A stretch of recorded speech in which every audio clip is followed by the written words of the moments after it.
top peptides that we use in sports medicine. They're changing the way that sports medicine is done. We have CJC 1295 with ipamorelin. We have IGF LR3, one we've said a few times already, BPC 157. The reason why these peptides are changing how sports medicine is being done is because these peptides help our body heal faster. Surgical outcomes are better. Instead of having to wait 12 weeks, you're running in 4. Look at Aaron Rodgers. How did he magically tear his Achilles and then is throwing a ball around 3 months later? Peptides. These peptides are so effective that the NBA, the NFL, the NHL, the MLB, I could go on, are now banning them because they give athletes an unfair advantage to heal, not to perform, but to heal. That's where I have a problem. Athletes should always have the ability to obtain the highest quality products for them to heal.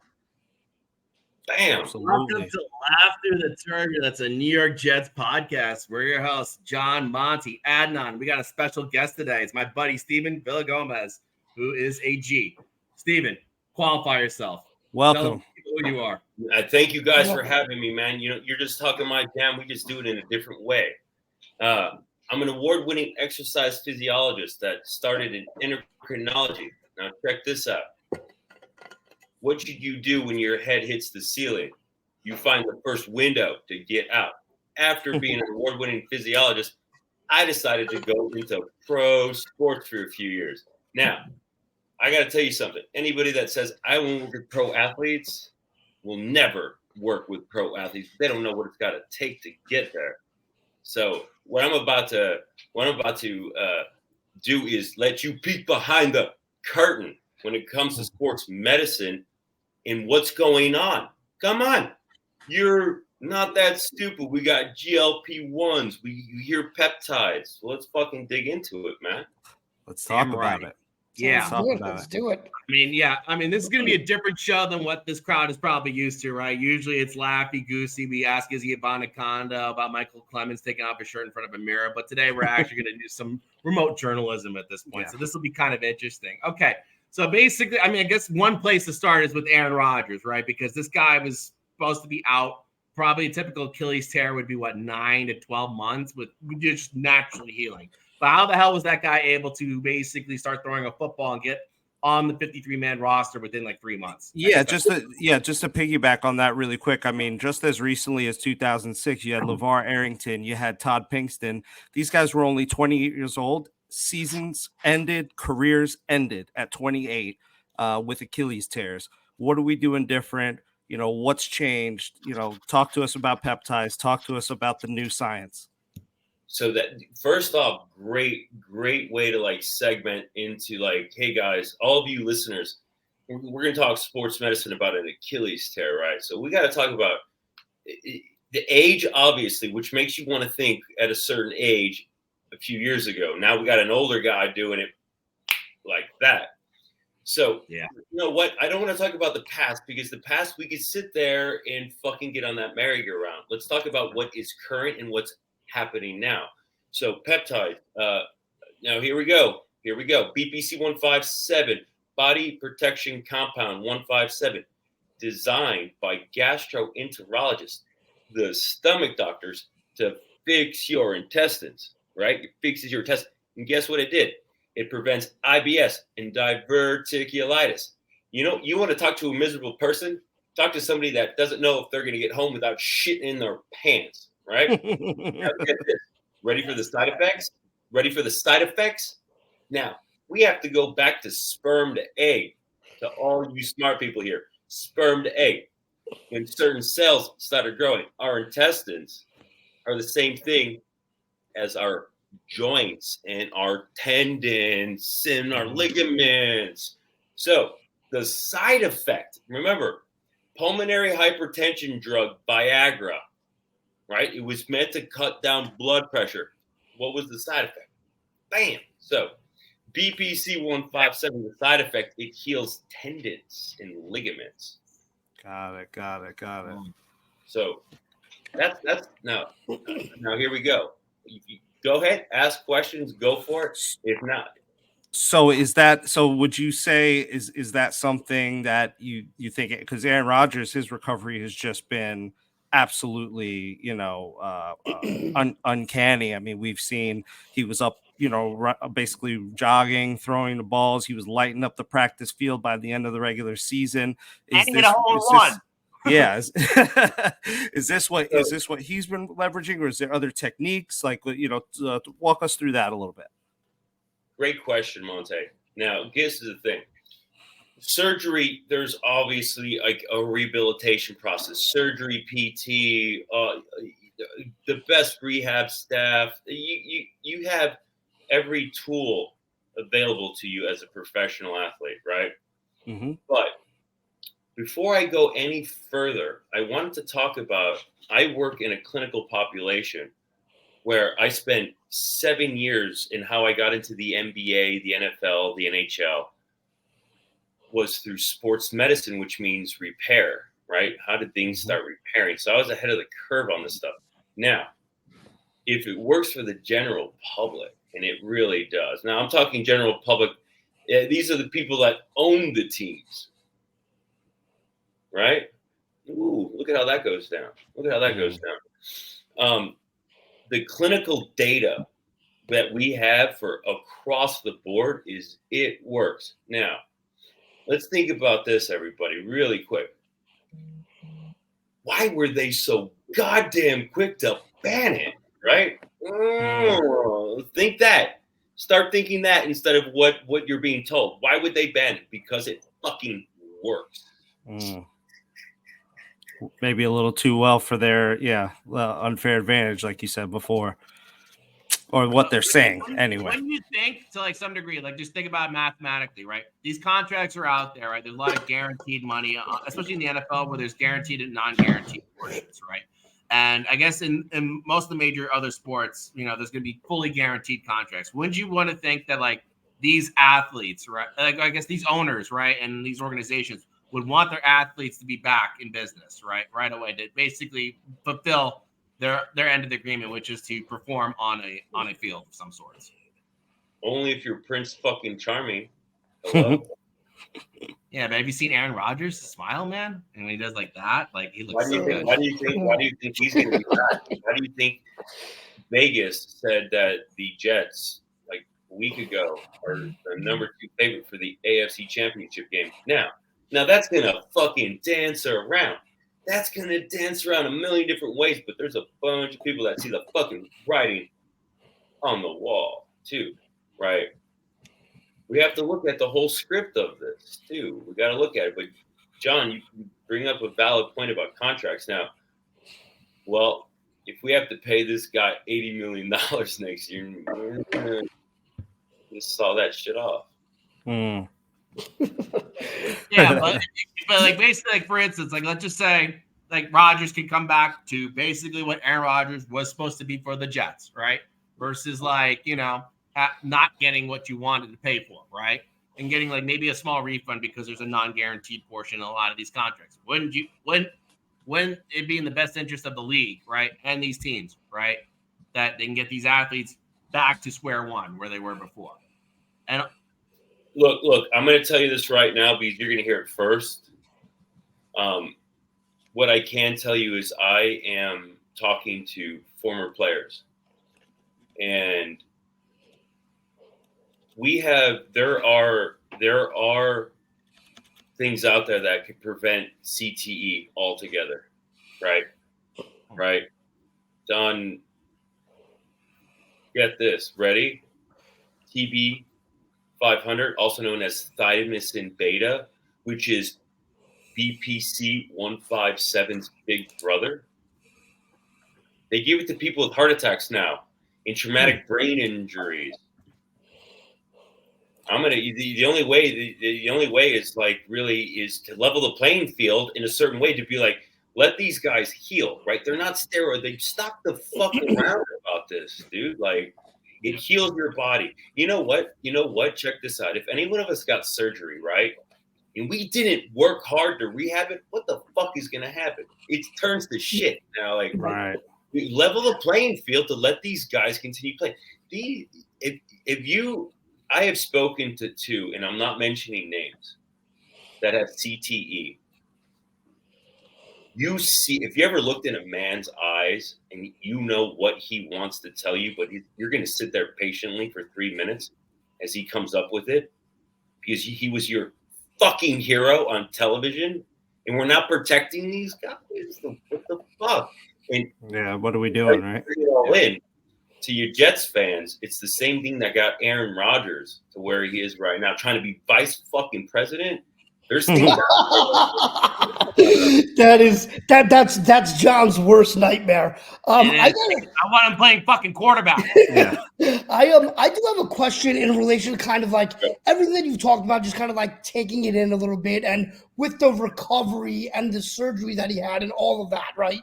Now just taking it like a step further, in terms of the repair and the rehab, like what is the susceptibility in terms of getting injured again?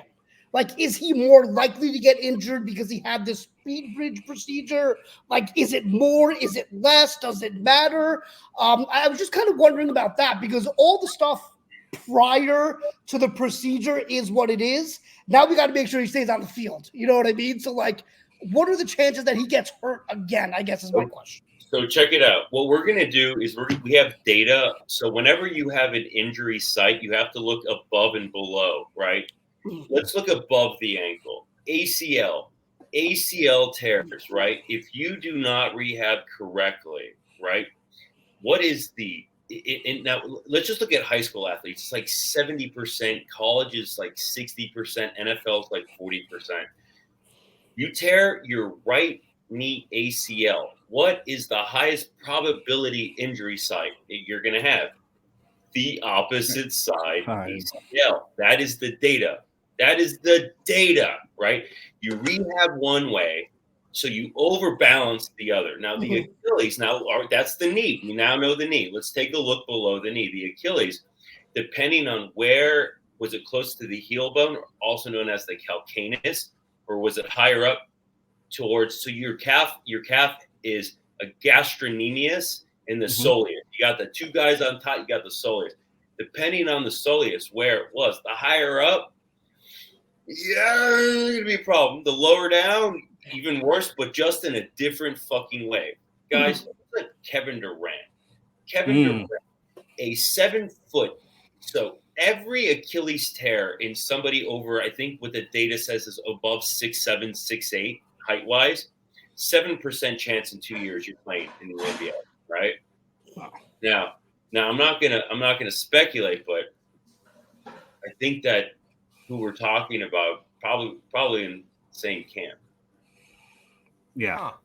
Anyway, just kind of explain so hurting one side and then ending up hurting the other knee. That does sound like someone we all know, right? Mekhi Becton, right? Basically just hit his right kneecap and tore some stuff there, and then next year during training camp, all of a sudden the other side.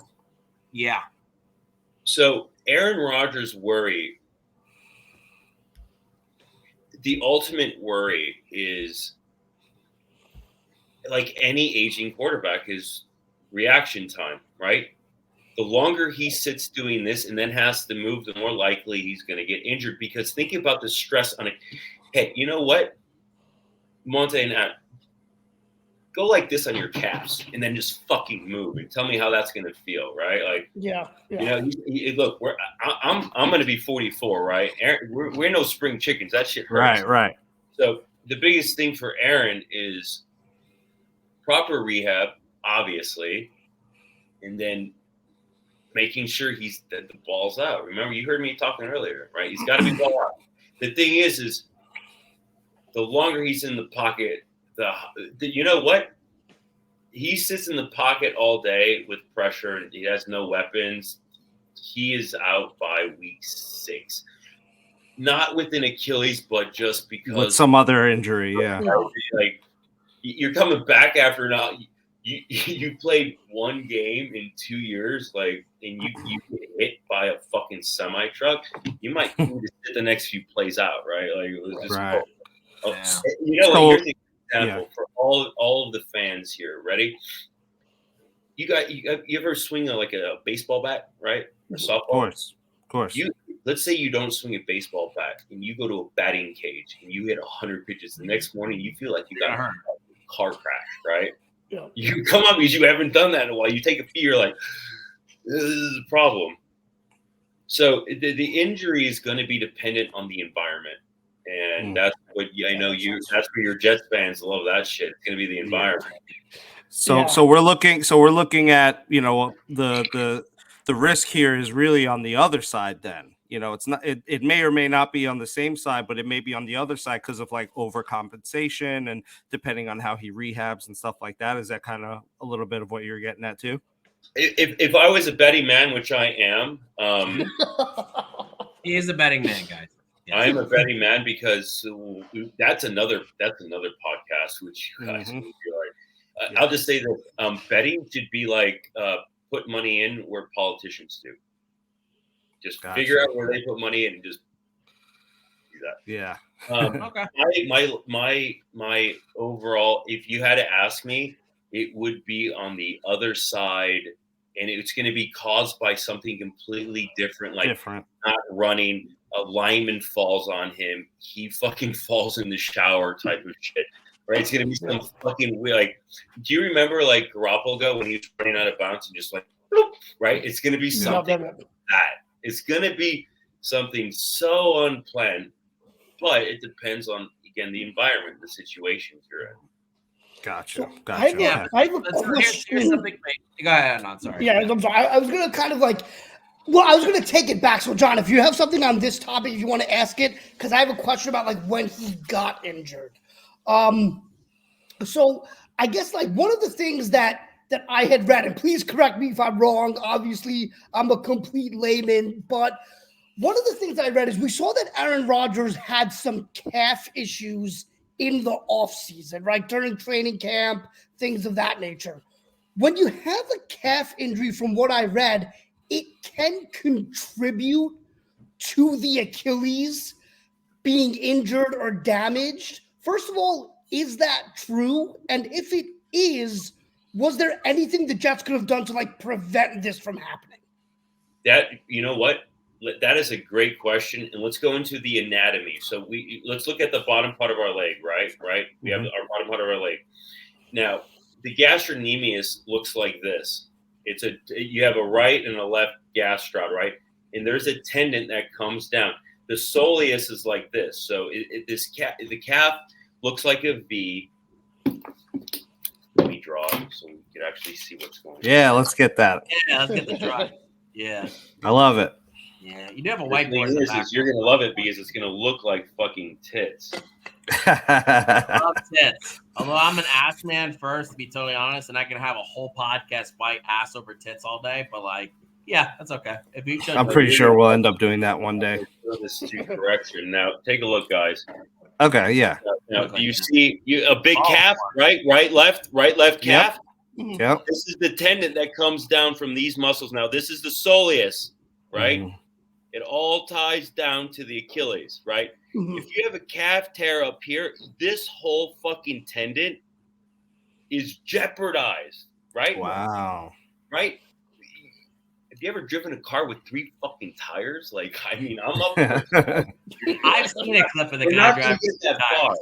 Yeah, you're not getting too far on that. Yeah, just to kind of tie back real quick, because literally when Kevin Durant tore his Achilles, actually in the series before, he did hurt his calf or something. Right, that's right. Yeah. So this is. And then all of a sudden he got really hurt, and then I'm like, oh my god, you know. Well, so this is the thing. So a muscle, all the calf muscles, right, which are the calf muscles, could generate the most force, right, because how small they are, right. So if you tear a little part of that muscle, and you want to lift the same amount of load from the body, think about, I'm going to do this, right? And then you cut a muscle, but you still have to lift the same amount of fucking person.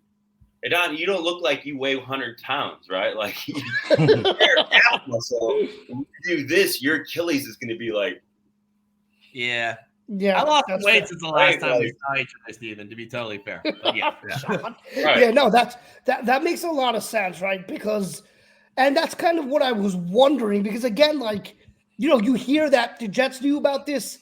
Would that be something a team would do and say, or is it even possible to say, hey, you know what, your calf is bothering you. Let's just completely take it easy. Can you look at the Achilles through an MRI and be like, this looks a little weak. Is that even possible, or am I just making things up? 100%. So when you look at an MRI, think of like a black band, right? Think of a black band. That's what MRIs are. They differentiate between soft tissue structures, muscle, vessels, the whole 9 yards.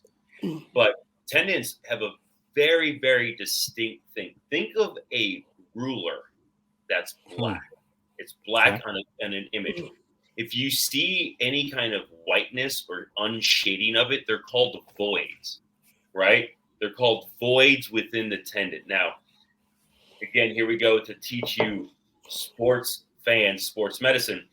A grade 1 tear is you got a lot of that, what's going to become scar tissue. It's going to become scar tissue. Grade 1 calf, 4 to 6 weeks, especially if you know. Grade 2, wings. Oh, you got a cat? Yeah, dude, I'm gonna get a drink. I'm gonna get my cat. Cool, man. That's fine. So, this is Dante. He makes an appearance sometimes on the show. The thing I was thinking of was like, how the fuck did Breece Hall come back? Because like literally, that's like, and we'll wait for Steven to get back, but that's like even more traumatizing than like playing quarterback, right? I mean, quarterback, you're getting hit maybe like 60 to 70 times in a full season tops, and you're only getting sacked like 40 to 45 times, right? Oh, wow, he kind of looks like him too. Yeah. Huh? Nice. Wings. What's Dude, up, this Wings? guy, you know what? I never wanted a pet. I never wanted a cat. He's a rescue, and this thing, Yeah, so is mine. Has made me a better human being. Absolutely, it's made me a better human being. He's a terror, but in such a good way. Good boy. Nice. Awesome. So yeah, awesome. so Steven, like basically what I was thinking, like I was trying to do this math, right? Like with these guys. Essentially, like Rodgers or any quarterback that starts and plays a full season, right? He's probably gonna get sacked like 40 times, right? And they're gonna get probably hit another 20 times, right? So that's like 60 times in total, right? But then you have like a guy like Breece Hall who came back from an ACL tear, right? Playing fucking running back and Lights touching out. the ball. Yeah, and touching the ball somewhere between like 350 times maybe with receptions and rushes, right? Or maybe even more, right? Because sometimes the volume is way higher, but they ease them in on running back. Like how the fuck, basically, is it because he's just younger and it's a different injury that like maybe he survived somehow? I don't know. So we have to look at, okay, all right, ready? Let's go. We're going to go to muscle physiology, right? So if you ever see what muscles, like, check it out, muscle, right? If I were to shorten this distance to this distance, the muscle will get bigger, right? Like think Barry Sanders, he was a bowling ball, right? 5'4", 200 pounds. You couldn't, right? You couldn't stop him because he was compact. So sometimes these individuals, they are so perfectly balanced for that they could heal quickly because they're balanced, right? So a lot of knee injuries, especially the patella and the quad tendinopathy, right? So the patella is your right here, right? This is your patella tendon. Above it is called your quad tendon. Patella, because there's the patella in between it. The stronger you are on your quads, you become quad dominant, so you're most likely to tear something in the back and vice versa.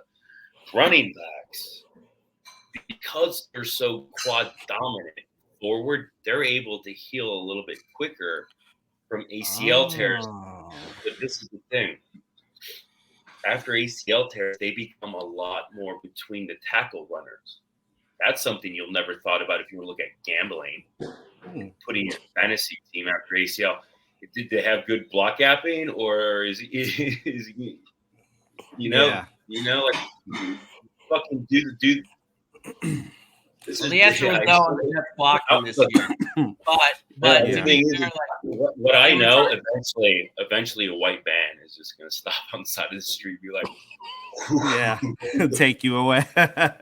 so on that note of recovery, ACL and injury resistance, I was reading a little bit about some studies, or some Stanford studies, or some other studies about the COL1A1 genetic variant. So apparently there's like genes that make you more or less resistant to injury. And they were talking about the idea of possibly testing, for this gene, or seeing like to what degree they have a variant of this gene. I was just wondering if you knew anything about that, or if you could speak that a little bit, because I thought that was very interesting. That essentially some players are actually genetically at a genetic level more injury prone than others, is what it seems to point to. That is a very interesting question, and what I'm gonna do is I'm gonna tell you at face value that people at a professional level do not have these variants. Let's just call it. Now, why they throw this in there for speculations is I'm looking at all of the genes, actin. There's so many genes, but the one that we've probably heard is called Marfans. Marfans is where your joints pop, right? Like Marfans is very tall. There's your fingers. You have hyper extensibility, hyper mobility, right? To have it on the other side of the coin, it's kind of it's more of a, you know what they call it? You know what they call it is a diagnosis of exclusion, because they don't know what else to say. And what that is like, look here because you're not looking over there. Look here, right? Don't, like, it's a spin-off on that. When it comes to certain genes, we map the genome. Michael Nova, which I actually met. To map the genome took like an entire office. Yeah. Right. So the genome we're barely getting into. We have a lot of information, but one thing is just to tell everybody the truth. What you hear, you should probably get a second opinion on shit like that. Yeah. Look, if somebody says up is up, fucking got it. But you're telling me that, he jumped out of an airplane, fell on the ground, woke up, and went swimming, I'd be like, let me look into that a little bit. Yeah. Yeah. The thing is we're inundated with this misinformation on how this shit happens. Like, come on. Everybody needs to wake the fuck up. See the writing on the wall. And what I mean by this, especially when it comes to the sports, is don't listen to what you see sometimes, man. It's injuries, this, that. Like, I don't know. I sometimes you really got to do your research on, especially what I can divulge is working in multiple professional sports leagues.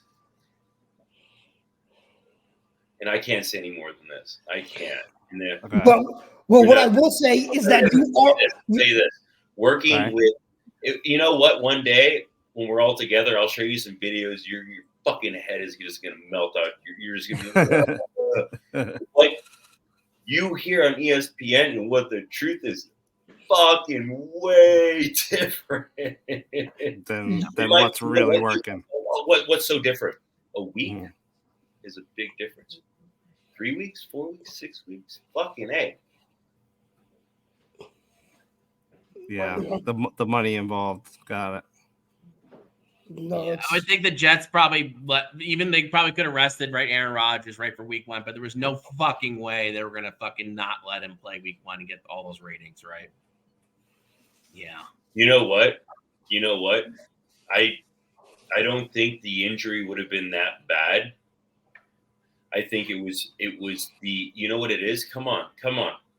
It was the intensity of the first game in the new team. I don't think it was the past injury. I think it was just that environment where, come on, like, yeah, he was tensed up. He was tensed up.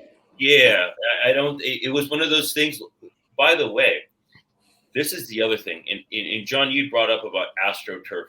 I was just going to say, okay, great. You read my mind. Thank you. This is the other thing. The injury rate of Achilles was the highest in the NFL. So we'll go into the AstroTurf, but the thing is what the writings on the wall is, get rid of preseason in the sense of like whatever, but you need to have everybody playing a full game, including the quarterback. right? If you're not, you're just, you're not game ready. And that's what we're seeing when they get, right? Gotcha. Right? We got to protect them. Yeah, you got to protect them, but you also got to fucking Get them warmed up. you Yeah. got them warmed up for that game ready situation, right? And Yeah, then how? Rodgers And then did how? 2 drives. He did 2 how- drives during the preseason. Yeah. How does the turf though play into that now with the fact that a lot of players when they move from grass to turf, as Rodgers did, we do see a higher prevalence of injuries among players that do that. Is that like just mental, or is there actually some science and some anatomy and physiology there with the turf? This is a great, and I researched this. So what we have to do is we have to go back to, let's go high school, Mhm. college, professional, right?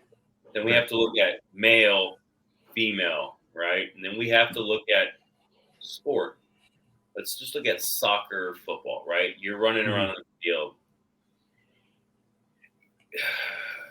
It's you know what it is? It's a mixed bag because it depends on where you're playing, right? It depends on, they're not playing in one spot. You can't have fucking grass in Minnesota, right? Like December, there's just no way around it.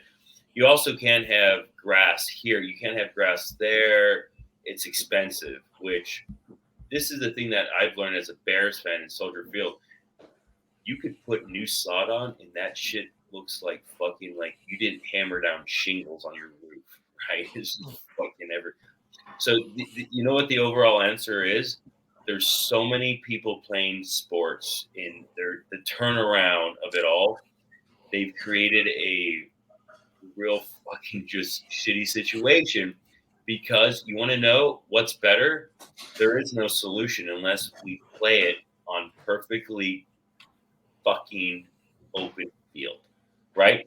Probably how the sport was fucking conceived of a long time ago. Right. There's no, so I've talked about this with another physiologist. Really smart dude. Fucking crazy dude. The fucking lunatic. But he's the guy, he's like, field, grass, injury. He's like, you have to go back in time. You're like, what the fuck are you talking about? But it's going back in time of how these games were started. To answer your questions, grass, fucking cleats. You know what could be just as detrimental? Your home stadium is fucking grass and your opponents are turf. You're fucked either way. You're fucked until there's a uniformity. It's right. That's They keep switching back and forth all the time. Yeah. Isn't that, for instance, Floral Park is grass, right? So, like, yeah, they're practicing on grass and then going on the turf all the But time. isn't it such a weird conundrum when somebody actually tells you that what's the solution? There is no solution, right? Like, there is no uniformity in how this all goes. And that's why this is how this conundrum is in front of us, because the uniformity is – this is the thing, guys. It's impossible to uphold the uniformity in the world that we live in, and that's why we're gonna have these injury rates. Yeah, because it only takes one game, right? You don't get, you likely are not going to get multiple ACLs in this. You're never going to get multiple ACLs in the same season, multiple Achilles in the same season. So it's only taking one bad day on turf or grass, or because you switched, and then you're done. So yeah, I guess the switching might be just as detrimental ultimately. Think like of a tennis player, right? Going from grass to clay court, right? Like, unless you're Nadal or fucking Djokovic, like, you're going to have a different type of day, right? And that's what we do. You know what the other weird thing is too, if you really want to look at the probability of betting, look at traveling East Coast to West Coast. That's another fucking, like, if you want to script something, look at the probability of those bets. And that's where I'm going to get in trouble. But guys, look at it and look at the scheduling, how it's done when it is. It's like, we know these fuckers are in that way. Look at it. Like, and again, I have to tell you this because I still consult with two teams, and I can't mention names, 2 different leagues, by the way, just You know what I am? I'm just the person in one of them. I don't even get paid. You know why? All I am is a soundboard for of a coach of an NBA team, right? Just a soundboard. And to me, that's like, no, dude, like I'm not here to make you good, bad. I'm just here to tell you the truth. Like, right? Like, what would you do, right? So that's one of those things. Cool. I'm trying to think which sports have it No, universally question. across the board, right? And I guess the only ones would really be basketball, right? And I guess hockey to some degree, although you could argue at different points of the night when the Zambonis come out, the ice would always be changing over time, right? But I guess that would be the only sports of consistency, right? Baseball, the fields are always different, right? I mean, the outfields are measured differently every time, right? Although they do all play on grass, right? At this point, because I guess the Superdome, or not wherever Toronto used to play was AstroTurf right back in the day, and even the Kingdome, right? So that's all gone too, right? But that's interesting with football because there's no true consistency in any of the sample sizing, right? You know, this is the game is so small anyway. You just brought up a very valid point, which was completely unbeknownst to our conversation, but to your listeners should be very, very intriguing. Knee injuries on ice are a lot less, right? Because you're on a skate, you're on the same median across the board on skates, right? Like, it's one of those weird kind of things when you really think about it. Yeah, and you would think as fast as they're going, and also skating on knives, which is just crazy as it is, right? That there'd be more need. Yeah. The thing is check this out. So get this, Monte, you're running, and I'm gonna fucking hit you, right? And then you just go off your feet, right? Right. What happens in a football? What are you gonna do? You're gonna plant your feet with fucking claws in it. Yep. And that's where clench up. The thing about ACL and so everybody knows. So you have an MCL and an LCL, right? Let's say this is the medial side, so the medial, then lateral crucial ligament, and then you have two ligaments, the ACL and the PCL. PCL, Miss, right? If you plant your foot and then you get knocked that way, that's why it's better to get knocked off your feet than it is to be planted where you go like this. You know what? I was taught by a very, very smart surgeon, when you really want to look at it, when you really want to know knee injuries, shoulder injuries, plate tectonics. What happens when that happens, right? Either a fucking tsunami or you're fucked with lava, right? Because that's the only thing that describes that friction, right? Right. Yeah, you create subduction zones, and then things slip, and then there's grinding, and there's abrasion, and there's a lot. And in football, which is a game of inches, they're always going to fight for that extra inch, right? So they're going to plant every time. Right. Versus I guess that would be something to train these athletes on. Like, hey, if you're going to get hit, just fucking take it. It's going to hurt, and you're going to look like shit when you get knocked over, and you'll be on the show jacked up, which I miss, by the way. But you're not going to have a serious injury. Well, that was something that they played, that Tua Tagovailoa on Miami Dolphins. He did his training in actually judo. I actually am a orange belt in judo myself, and I know one of the first things that they drill you on is learning how to fall, and a lot of learning how to fall is knowing how to redirect and not you tense up too much and get caught up in these kind of almost football like positions when you fall on your ass. What are you supposed to do in a car accident? Relax. Or just let it go. Relax. Same thing with it. I've worked with a lot of BJJ, Renzo Gracie. Awesome. If you ever want a good business, is start a sports medicine practice that's tied to Renzo Gracie, because your whole sport is about breaking people. I mean, that's the truth of it. Yeah. Oh yeah. Yeah, but learning how to fall. So you know what? I'll tell you this. Here's another fun thing. If you ever look at special forces training, remember DOD. You're either going to go to NASA or DOD. Well, a lot of career choice. A lot of the most intense thing to do is how to land from a parachute, how you land from a helicopter, because you're not just taking your time with your blonde hair swing. You're trying to get from fucking the helicopter to the ground. And mechanics, how they teach landing mechanics is another. It's one of the it's one of those things. Step off a box with 1 foot and land. Step off with the box, and there's a lot of these players. You know, when you rehab a player or when players are being trained by like the best strength and conditioning, think an hour of prep work, ATC, athletic trainer, an hour of strength and conditioning, and then an hour of physical therapy every day. And if you're injured, that's twice a day, right? But that's what you do every day, right? The work that goes on when you're not on that court or that field is fucking insanity. Yeah. And you know what? One thing is, John, I'm gonna sing because it's gonna come out. I'm waiting for an NDA to go away, but I'll send it on who I worked with, who had the best work ethic. And you already know, but we can't say that is the best work ethic I have never seen.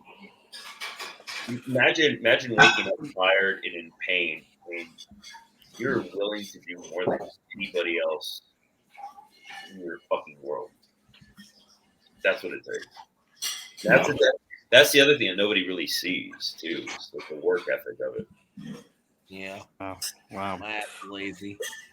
So, Actually, trying to think though, because like it's all interesting, like right, because like I'm even like I used to surf, right, like and like yeah, when you get crashed by a wave, you get loose, right, and all that too, and like shit, yeah, I don't know. Well, the thing is, John, the second you get off from that wave, right, you put your fucking Coca-Cola down, you get that fucking on that board, and you go at it again. Yeah, you go at it again until you're like, all right, either I swim back in or I drown right here, right? That's fair too. There's your option. I guess that's so true. Yeah, you just go back at it. Now, how the fuck did Tiger Woods keep getting hurt? And like, I guess he was he kept pushing it then. I mean, that's like not just right. So he was training with the SEALs, right? When it comes to spinal column injuries, all bets are off, man. All bets are off. That's true. No matter what. So to inform everybody, if you fuse two vertebrae next to each other, right, which has to happen sometimes when disc collapse, above and below they're going to go. If you're rotating the spine, think about you fuse something, you're going to cause everything above it. Yeah, it's not going to there's no give. Yeah. I'm all in. Right? Yeah. We're going to remind you now, like, spinal column, and we're going to give him a golf club. What's going to happen after that? Yeah. It's kind of reminds me now of Peyton Manning now, because remember he had his neck fusion, right? And like he was great for like a year or two, right? 2 years, right? And then all of a sudden he just fell off the cliff. It probably all just got worn out, right? And then he just couldn't do it anymore, I bet you they built an offense where he just had to like, you know what I call it? I'll call it, because it's actually called the syndrome. Huh. It's called Frankenstein syndrome, because if you have a neck fuse, you have to look at people like this, hey, right? You can't turn your head. You have to look at people when you turn your whole body, and people are like, whoa, what are you doing, man? Like, you can't just turn at me the whole way, because they can't do this. So they probably built an offense so he had enough. Gotcha. And I bet now with the Jets, Peyton Manning at that time was an offensive coordinator, right? Absolutely. And that's kind of what the Jets are doing right now. That's what we're hoping happens. Yeah, but it also kind of explains now why all the guys they're bringing in, except for Tyron Smith, are basically run blocking versions, right, of the offensive line, right? So like basically, like if you're going to predict anything about the Jets next year, they're going to be a run first team, not a pass first team, based on kind of what I'm getting the sense from on this one, because like Rodgers is going to be offensive coordinator, right? But it's going to be run first, right? And the show's going to run through Brees. Agreed. Yeah. It depends on who you get drafted, because true. I think this, if you really want to spin the world on its head, is you do a play action pass like a few times. Because Aaron's going to have to sit there and throw it, and how do you do that? You have to protect him. The first few games, he's running. Yeah. You got to execute the offense correctly. Gotcha. You know, you can't have also Aaron why they didn't Rodgers want to running, change right? all the coordinators and all that, right? Keep it all the same for him, right? To at least give him the most highly knowledgeable of the system, right? Don't change too much so he doesn't have to overthink everything, right? Just keep going the same way versus like firing Hackett, which would have been a move that everyone would have done based on the way the offense was last year, which was like the worst offense in history, right? But no, keep it all the same for Rodgers so that he doesn't have to fucking think through it and he can immediately make that decision right off the bat. It has nothing to do with him. It has everything to do with all the other players in the game because now you have a fucking captain at the helm, right? Like, Aaron Rodgers is going to be able to tell you, like, I need you to take one more breath before you run that way, right? Like, because he's a true captain, right? It's better to set that offense up, and you rather lose all your games and be prepped to be like, we got fucking Captain Kirk and Spock in the backfield. Cool. Steve, how do you feel about the Mike Williams signing for the Jets? So just to recap, Mike Williams came off an ACL tear last year. I think it was week 3 or week 4. And they signed him to a 1-year deal that is, I guess, worth up to $15 million, but it definitely has a lower base, right? And the reports are also coming out that Mike Williams is probably not going to be ready for training camp, but should be ready to start the regular season. And no, Mike Williams has also had, I guess, chronic injuries over his career, right? So, and the ACL being the biggest one that he's had. So what you're gonna have to do, with an athlete like this is, and again, I'm not gonna say. I wish I could tell you guys so much more. This is where load management comes in.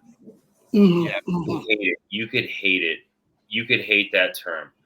I was part of the New York group. I can't say anything, but I was part of the New York group that created that term. You could tie those pieces on who I was working with load management. No matter what, let's take a look at Mbembe, the Spurs, right? They do not let him play every fucking minute of the game. You rest. Are you stupid, right? Yeah. You have a wide receiver like that has great talent. You don't put him out here every snap.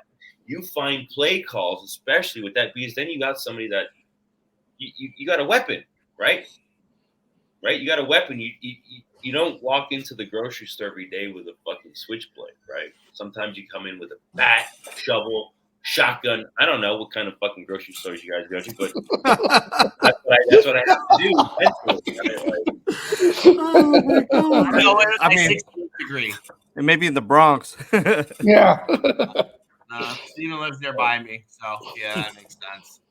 Yeah, I guess, I mean, that could also still re-entertain the idea that, like, the Jets decide to go wide receiver in this draft class, right? So basically do the load management there, right?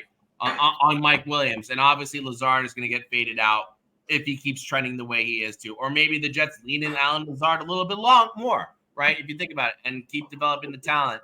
And, yeah, that'd be really interesting. Yeah, so, like, maybe it's not necessarily cut and dry that they go offensive line, but, like, at this point, the Jets don't have depth behind that offensive line right now. They just rebuilt with 3 new starters, right? So it's like, yeah, I don't know. But obviously, like, but to be fair, Steven, right? All these organizations, they know pretty much a lot of what you're just talking about. They just will not say this publicly, right? Because that's just like, it's just, yeah, they would never do it, right? There would be no such thing as DraftKings, right? Like, Vegas would dry up if everybody knew what the fuck was going on. What was what? No, but I want to dry up Vegas, man. I'm only part-time now, bro. Yeah, side conversations. Okay. Fair enough on that one. Yeah. Yeah, just curious, since he did say you were a Bears fan, are you excited that Justin Fields is off your books now and you're going Caleb Williams just for kicks, right?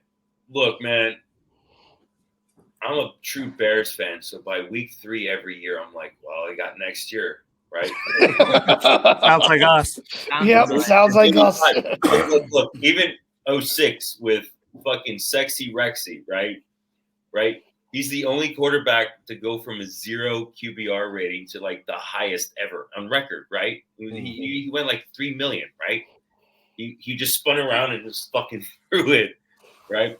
And then lose with Devin Hester fucking running in the opening. So, like, as a Bears fan, if there's ever a Super Bowl, I will be there. But other than that, what do I know? Honestly, rookie quarterbacks going to Chicago, they already have a plot in the field for that. They're like, this is where you get buried. Yeah, we're familiar with that too. Yeah, Yeah, we're no, more or less the same. 100%. Yeah, Literally, I think we're batting 100% on that for the last 40 years. Like that's where we come here to die, right? Yep. Sounds Love about that. right. I'm trying to think who has. I mean, I would say this when it comes to rookie quarterbacks with franchises. I would say Bears and Jets are like tier 2, whereas Browns are tier 1. No question in terms of just tumultuous suffering, of quarterbacks going into die. Right. I mean, they die quicker in Cleveland than they do in Chicago or New York. Right. Yep. Yeah, Chicago, they fight. Yeah, they give it all they got. Yeah. I mean, and in come on, Cleveland, we're they not sometimes really- go to rehab, right? Because Johnny Manziel went to rehab, right?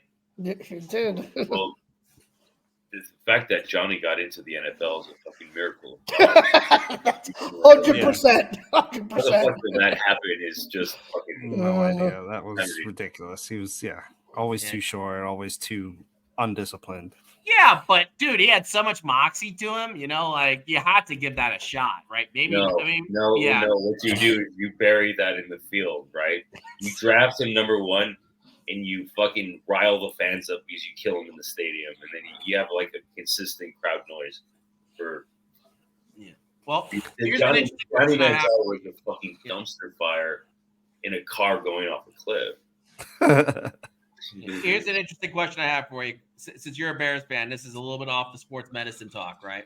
Since you guys have pick 9, which is right before the Jets, what are you guys gonna do with pick 9? Defensive end. That's what I I hope hope too. that would be nice. That's what I hope too. Yeah. It just makes the most sense for them. Yeah, I mean, look, we have 2 Pro Bowl receivers, rookie quarterback. Other than that, I think it's just we're gonna wing it. Just run around and just throw the ball down the field, and we'll figure it out from there. Yeah, I would think so too. Either that or offensive line, just to pair up something with Darnell Wright, right? Just to kind of give you, because although he does seem to have some promise, because I think last year he was 4th in terms of time to pressure to a quarterback last year, but also some of that could be just Fields running around the field and basically buying himself time, right? But I don't know. That's interesting in itself. But yeah, I would love it if you guys went defensive end. Actually, I thought the Bears were also a candidate to take our Bryce Huff away, which was it. Yeah. With Sweat.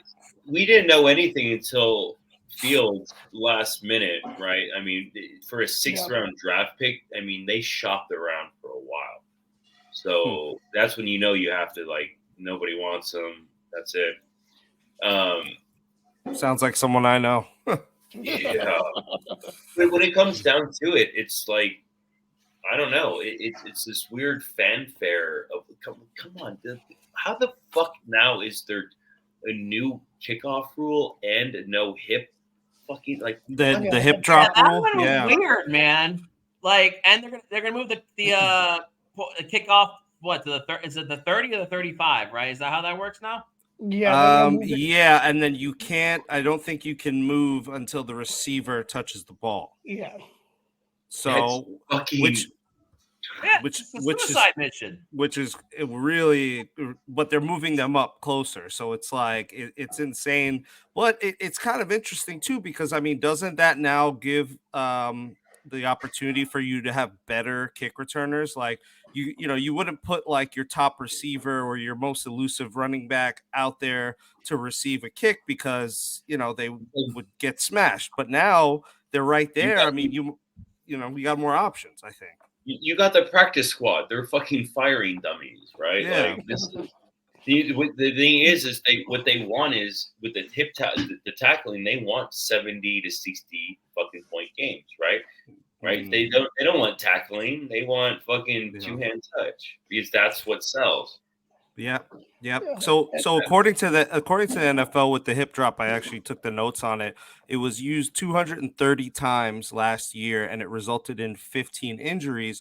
What they didn't say is how many total tackles there were in the league. I went ahead and did some further research, and I totaled up all the DB, LB, and D lineman tackles, and it was close to 1,500 tackles. So I mean, 230 out of 1,500. I mean, that's a decent amount. You know what I mean? That's a decent amount of times that you're seeing that reflect in the way tackles are happening in the league. And that really speaks to what you just said, Steven, that they want higher point games because, a lot of defensive people were complaining on Twitter saying, how am I going to play defense now? You don't have all the weapons and options available to you. So the game is being changed, and Tom Brady said it earlier. They did. And the guy, no matter, I hate Nick Saban because I went to Texas, so Yep. Enough said. That's fair. That's fair. I don't want to fucking talk about it. Enough said.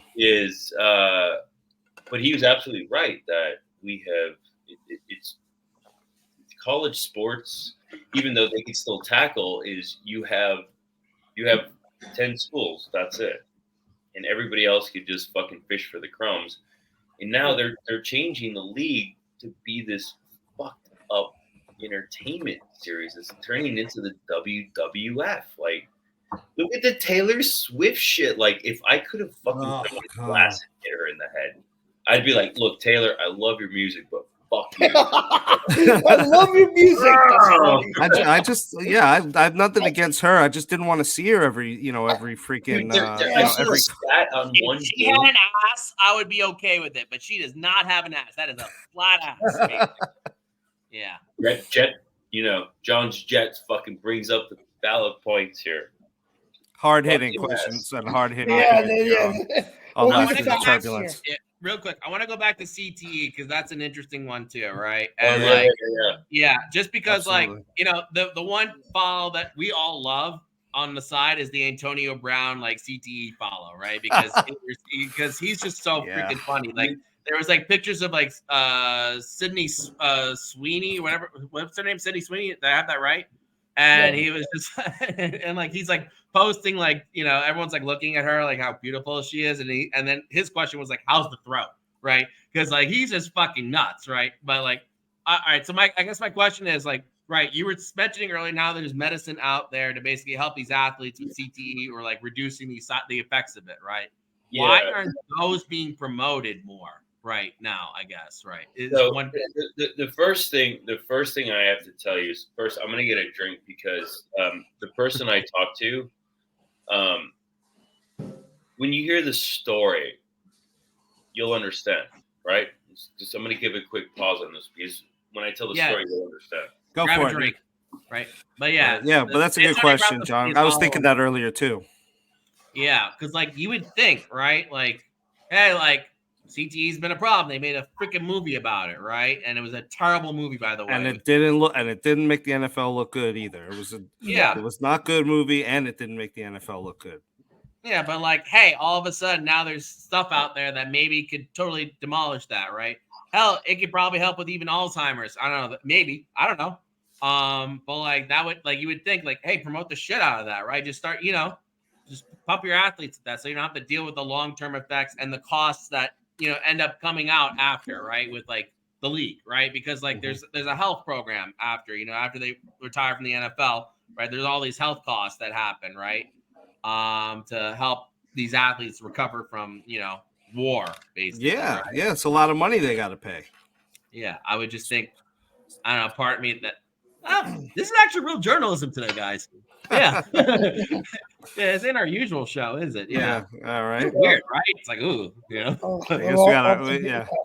we gotta earn our non-paycheck. Yeah. Yeah, we gotta earn doing this for free.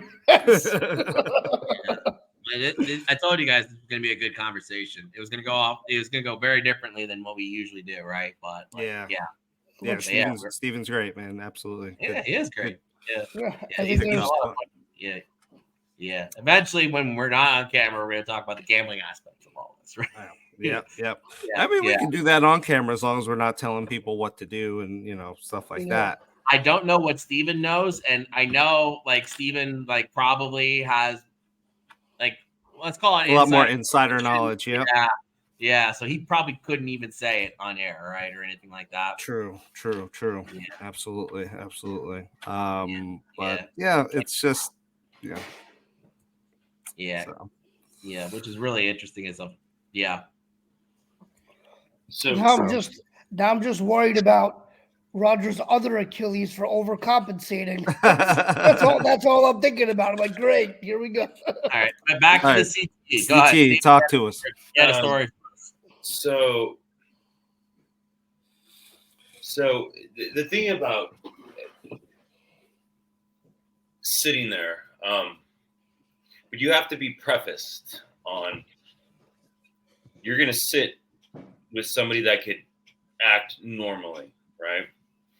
But when you're going to sit and have a conversation with them, you know you're going to look at somebody in the eyes, and you know what they're trying to tell you, but they can't. You have to sit there patiently and being like cognitive issues. yeah, and like stuff dude, like like that. chill out, bro. I'm here to listen. I'm here for you, and see what it takes for somebody like that. It's tough, man. It's tough to see that. And the thing it was for our entertainment. And there's things that don't have to let that happen. And that's, you know what?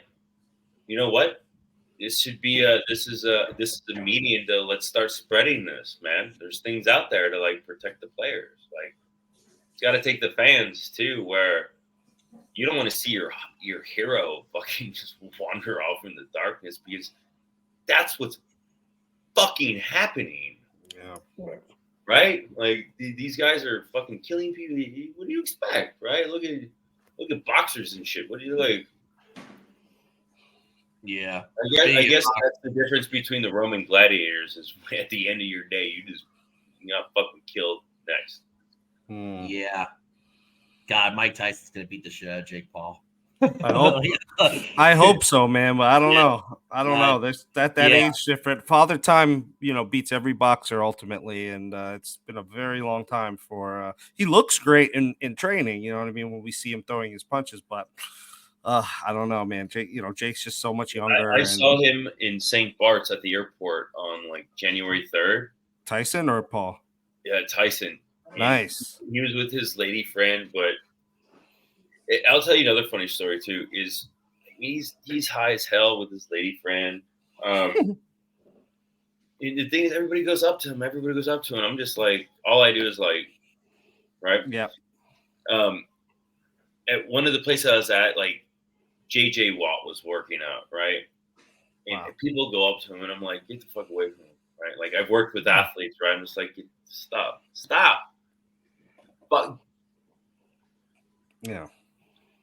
And the only time that, like, in that instance is like, I remember, like, we're both training, right? And all we do, we look up and just go, that's it. Like, get the fuck. I know who you are. I don't give a fuck. I'm doing what I got to do too. Like, get the fuck out of here, man. Let these guys just do their thing, man. Yeah. I agree. So the CTE thing is,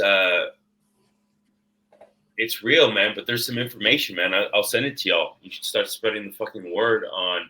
Yeah, we can put the link in our bio. Save our heroes. Glad to do it. Yeah, right? That should be the campaign. Save our fucking football heroes instead of letting them literally walk out into the fucking darkness, because that's what we let them do. Yeah, and drive their cars off cliffs and shotguns to the chest and all this crazy stuff. Yeah, or just leave a game all of a sudden shirtless and saying "see ya." Like that too. Brown. Yeah, that too. Yeah. All right. Last questions before I jump off. This has been a good call. Yeah. Great. Who wants it? I think you answered all my questions. I think, I was saying before you came back on, like, I'm going to be thinking about Aaron Rodgers' opposite Achilles all season every time he stands in the pocket, But I just want to say thank you, man. This was awesome, and you are going to be on call during the season. So if there is an injury, get ready to jump back on. No. Trust me. I work with again. I still consult with, and it is. I'll never overstate what I can state, but what I can tell you is the truth of, like, if I have no affiliation with that team, I will tell you, be like, well, this is what you should be looking at, not giving you this or that. Be like, let's look at all of the puzzle pieces when you really put them together. And that's what nobody fucking lets you do. They're just like, look here. And they're like, you're not looking over here. Got you, motherfucker. You're like, Yeah. Truth. All right.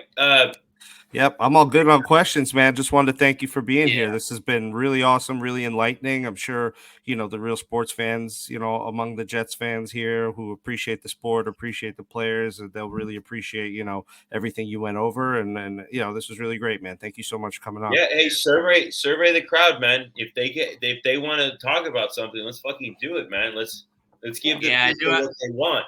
Let's give people the truth of like account. Yeah, I could do that.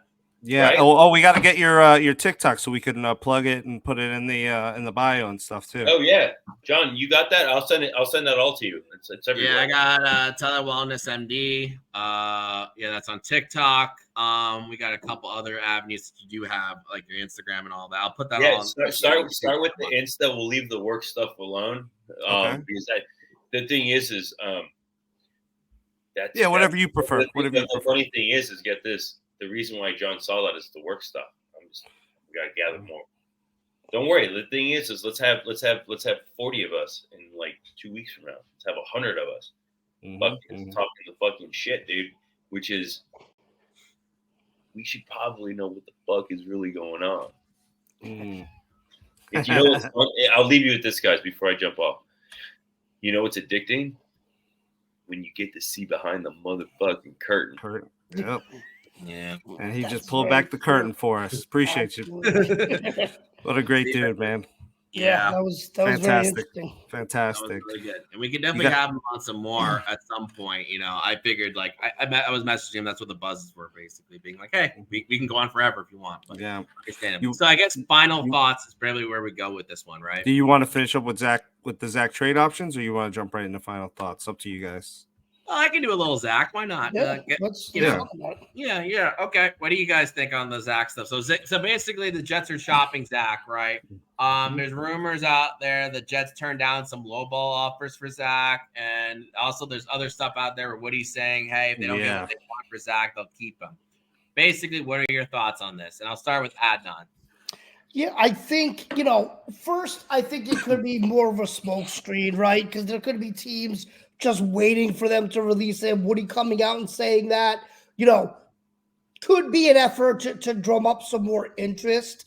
Also, I do kind of agree with him in this sense that don't release him now, right? Like, I don't think releasing him is the option. I think you got to get something for him. If you got to carry him, through the draft, into training camp, whatever it is, they may just go ahead and do that and see if they can facilitate a trade and try to get something back in return for him.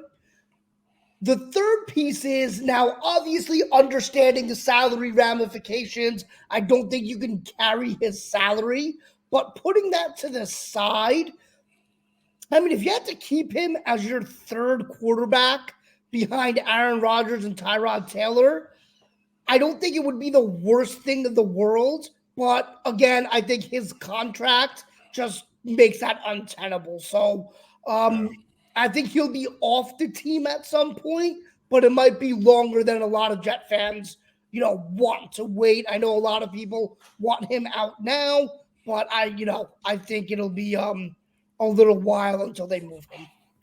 Gotcha. Monty. Yeah. So I, for me, first off is, Woody, let Joe Douglas run the team, please. We don't. A month ago, we have Woody Johnson here saying, we didn't even have a backup last year, blah blah blah. Then now, he's kind of like flip-flopping, walking it back a little bit now because obviously it's hard for us to get offers on Zach. What I've been hearing through kind of, like places I've been reading and sources and Twitter and stuff like that is that the Jets have got offers, but those offers include us actually tagging a late round pick onto giving us giving the pick for another team to take Zach's salary because his salary is so cost prohibitive. So, ultimately it looks like for now the Jets, as you said, are definitely going to end up sitting on him because it's like, how do you get rid of him? We saw Justin Fields, what he went for. And, we saw, Trey Lance before that. And we saw other people who were, may or may not be on the same level. I happen to think Zach could definitely do well. There's so many. You got what, like 18 or so offensive minded coaches, head coaches in the league that could definitely mentor the kid. Like Miami comes to mind off the bat. Chargers, I think he would be a good place to go to. There's a lot of places where he can go, have a good coach, sit behind a good QB, learn. He's got more value than places are willing to admit. But the problem is the teams know that they don't have to really trade for him. If they do trade for him, we have to give up a pick. And I think we are going to be a little bit stubborn on that. I just don't know how much that hurts us to end up, if we just take that salary along into next year, because as you mentioned, Adnan, like we could do a lot worse at QB3 than Zach Wilson. He would definitely be the best QB3 in the league, period. Right. But we're paying him first round, second overall draft pick money. And obviously that's not conducive. Oh, yeah, that's not conducive to winning. You know what I mean? So, Neither is that. Yeah, neither is that either. I don't know what TV went off mute for a second. Sorry. Yeah, it's all good. It's all good. But yeah. So I mean, and if we cut him, we can't cut him because cutting him is the same. Is the same thing. Like we end up with that same cap hit. So it's a tough situation. I'm really, I don't feel great about it. I want to get him off the team. I want to make that clean break and, get someone else in that position and then keep it moving. But I don't know. John, what do you think, buddy? Okay. I think the right opportunity to trade Zach has not happened yet. And by that, I mean the timing, right? Because obviously you could trade him now, right? But that would basically force a hand for another team for what they're going to do in this draft, right? So there's teams out there that obviously haven't solved quarterback yet, right? And definitely not second quarterback on the list, right? But what I'm saying is there could be teams going into the draft thinking they're going to get a QB and end up not getting a QB that might be like, oh shit, we're stuck with Gardner Minshew, right? And maybe we want to have some upside in the back end on that one. So maybe that's happening a little bit, right? And understanding that maybe it possesses a little bit more value after the draft would make sense for that. Also, in addition, this is very possible that this could happen like a Teddy Bridgewater situation with the Jets, right? Where they basically trotted him out there during the preseason and he looked great all of a sudden, right? Teddy Bridgewater looked like the second coming in Namath, right? And during that preseason. And then the Jets traded him anyway, right? But maybe it comes to a point where later in the preseason, right, where teams are like, oh, we are really not happy with our quarterback room right now behind, whatever our starter is. And Zach looks pretty good. Maybe we'll take a shot on it then, right? This could happen at multiple times during the season, right? It could even happen tomorrow, right?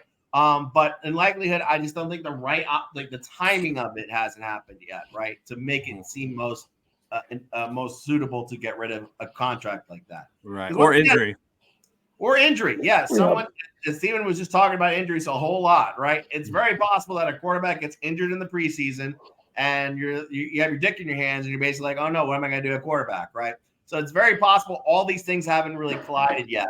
And the Jets are not quite on fire sale mode right now because they're still under the cap right now with Zach's contract on. So basically what I'm saying is, like, if they have to go to fire sale mode to get that contract off the books, they will do it, and they will trade probably more draft capital than receive, right? If they have to do it, which sounds like is what all that was getting offered at this point, right? But the upside obviously is huge on Zach because we know the physical talent is there. And in his last full game, we saw a great quarterback in that Houston game, right? Indeed. So I just think we're going to have to be a little bit patient on that, just like we were in free agency when you guys were all like, what the fuck is Joe Douglas doing? Blah, blah, blah, blah, blah. And all of a sudden it all worked out. We hit home runs in this free agency class, right? Give it some time. It's going to happen if it does, right? And let's just say in a hypothetical, if it doesn't, right? And he's QB3, or let's say something happens to Tyrod or whatever, or even Rodgers again, God forbid, right? Having that as the backup to one of those two is better than nothing, I think, as well. So, like, you got to think about it like that. And also, like, Zach's going to have time to coast back and learn not only off of Rodgers, but he's also going to learn from Tyrod, who's going to be watching Rodgers and basically saying to Zach, hey, this is what Rodgers is also doing, but this is how I see it as well. I think Zach, if we had the benefit of a cheap contract with Zach, having him sit for the whole year. Oh, 100%. Oh, 100%. If it wasn't so much money, he stays on the team. Of course. Yeah, they're not moving him. Stayed Yeah. on the team, 100%. But that's just not the case. So, I mean, we're just got to wait and see. Trust Joe Douglas. Trust the process. Trust the Jets. Okay. So then I guess we go to the final thoughts now, right? Go for it. All right, Adnan, you go for it. Yeah. I think, great conversation today with Steven. Lots of interesting information. I think, talking about Rodgers' recovery and everything sounds like there's going to be the interesting takeaway for me is that it sounds like his health for next season is exponentially more dependent on the team around him than anything he can do solely. So it's going to be very important. Monty, I know you said this earlier, going into the draft, that we solidify everything around him so that he can be, as carefree as possible, get the ball out quick, have some protection, because all the rehab, all the individual work he does won't mean anything if everyone around him isn't, in lockstep. So that's going to be fascinating to see how it plays out. And yeah, with Zach, it's just going to be a wait and see. Again, I think he'll be off the roster, but we'll see when that does happen. Cool. Yeah. Just to piggyback on that a little bit, it's I think that solidifying everything around him and also taking into consideration, what Steven was saying about, injuries and about load management for Mike Williams. I think, guys, that it becomes a lot more of an imperative priority for us to pick up a receiver, between now and season, be in free agency, if we get a cheapo deal on a good player, or, we get, someone in the draft. I don't know how we would, if we can trade back somehow. I mean, ultimately my best, my favorite scenario is we trade back, we get a later draft pick, and then we take best available talent in the second. And then whatever we don't take in the first, we take in the second. That's just kind of what I'm hoping ends up happening for us. There. And then just lastly on the kickoff rules, I like the kickoff rules. I hate the hip drop tackle rule. I think that's, I don't know. I think that's looking at the numbers, that's a lot. That's a lot of times that was used versus the total number of tackles. And, yes, 15 injuries did come out of it, but I mean, come on, it's football. It's a rough sport. These guys know what they signed up for. That's why they get paid millions of dollars, because their bodies are banged up, in it. So, but I am interested in seeing kickoffs with, better players, because now they're not going to get absolutely wrecked as soon as they, touch the ball. Instead, they're going to have until they touch the ball before people move. And then you might see guys like Breece Hall returning kicks and just like running it back for 80 yards to start the game. I really like the idea of that happening. I still don't quite understand the kickoff rule, so I can't really comment on it, right? Because some of it just seems a little strange. Like, how does an onside kick work, right? And all that stuff, right? Yeah. So I won't comment too much on that until I guess we see it in the preseason, and then we can bitch about it, right? Because also, I thought player safety was a thing too. So, I don't understand why I thought the rules were scheduled or set in a way that's supposed to prevent as many of them as possible, right? Because the kickoff is the biggest suicide mission. It's basically kamikazes from both teams coming at each other, trying to kill each other at full speed, right? So I don't know really about that. But I think the conversation we just had with Steven was really interesting, right? I was just like, shit, I do hope, I think he was right though, when he said that Rodgers, it's going to be a different type of injury if it happens, right? Which scares me, makes me think, again, to counter the wide receiver argument with Mike Williams and load management, is that, hey, you need to bulk up that offensive line even more. But once again, free agency ain't over yet. There's still guys that are out there on the top, in the tackle position in particular, not so much guard anymore, but tackle and even wide receiver. There's still guys out there. So maybe this roster gets filled out a little bit more, not just at the edge position right now, which it looks like Clowney might be interested in coming in. That's a whole other argument we didn't even get into today. Yeah, Monty's probably like, fuck, we didn't even get to talk about that today. But I'm glad we had the conversation that we did. Follow Antonio Brown on Twitter. It's the funniest thing in sports right now. I watch it every day. Just check in every day. I wake up, I brush my teeth, and I look at what Antonio Brown tweeted. Right. I would love to have Antonio Brown on the show just to go off. Right. But I guess we're not going to have that. We're going to have Steven on again at some point. So it'll be very interesting itself to see how the season evolves and all that stuff. But I think the start of the season isn't finished yet, if that makes sense, right? Free agency is still going on before the draft, and we have about a month, right, till the actual draft. So it'll be interesting to see what other moves continue to be made by this franchise. And other than that, the same thing we end the show with. Fuck as always. Fuck the Dolphins.